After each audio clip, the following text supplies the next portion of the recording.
The next question would be around as a New Zealand business, do we have to have a US entity to start selling in Amazon? No, you don't. You actually can just set up an Amazon.com account. You can connect it to your New Zealand bank account. Or you might, Amazon might make you jump through hoops, but look at a tool called Payoneer, which will set up a virtual bank in the US for you. It will allow you to connect your Amazon account. It'll cost you less for the US currency conversion, and you can manage that, but you don't. And I wouldn't, the only reason you would want a US account, but I would do a trial. I would talk a good 3, 6, 12 months to see how much you can sell. And then at the end, if you're like really doing well, then the only reason to set up a separate US business account is if you're concerned about liability and you want it isolated to the US, okay? Or you're getting US investors for your products and you need a different business entity structure, okay? But you don't have to. You can just set up Payoneer, set up your Amazon account, ship products to Amazon FBA, and start selling. You do need to be concerned about sales tax, which is one of the next questions. But get started, generate some revenue, try some of your products, see which ones work, which ones don't, and kind of get things going until you see there's a market before you start investing in any additional overhead.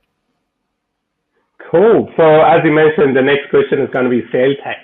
So we know that US has got sales tax, and Amazon collects those from the sales proceeds and pay it to you. At what stage a New Zealand business would be liable to file the sales tax in US and pay those to IRS?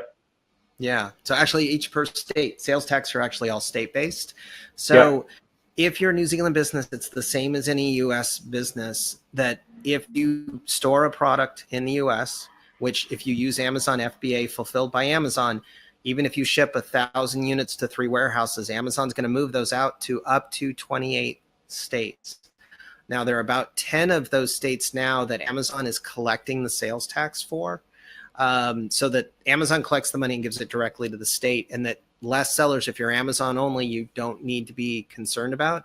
But you want to be aware of sales tax, that yes, it's an immediate liability. It's on the first sale.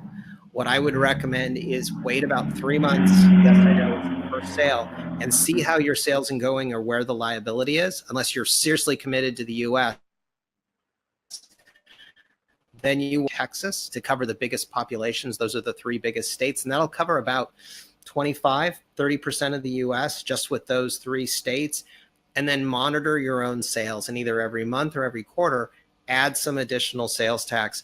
But you want to wait to see if it's selling. You do not want to go through the cost and time and hassle of setting up sales tax in each of the states. And there are up to 45 states that have sales tax. So in the first year, it's based on where your products are stored. In the second year, we have a new nexus called economic nexus that's dependent on the volume of sales and the number of transactions. So that can continue to grow. And if you're really serious about it, you can monitor it with a tool like TaxJar to just watch what's going on. You can pay it $19 a month to see what's happening, so you know what's going on. And then when you get 3 or 6 months in and you've got material amount of sales, then you want to reach out to an expert like myself or some of my peers that will help. And then I highly recommend outsourcing the work. It'll pay a little bit more, but there's just, you just wouldn't understand the level of complexity of dealing with 45 different states. It's like 45 different New Zealands. So think about your own compliance here and then multiply it by 45 and then add a level of crazy. And that's how complicated it is. But you need to be aware of it. You don't have to deal with it day one. You want to keep an eye on it. And then if you really start selling a significant amount, which are tens of thousands of dollars of product, then you want to look at doing something, but you don't necessarily have to register and file everywhere. You can ease your way into it. And how often do you have to file sales tax in different states? Is it the same or is it different? Depends on the volume of your sales. Most states started out monthly, but if you're a low amount, some are annual.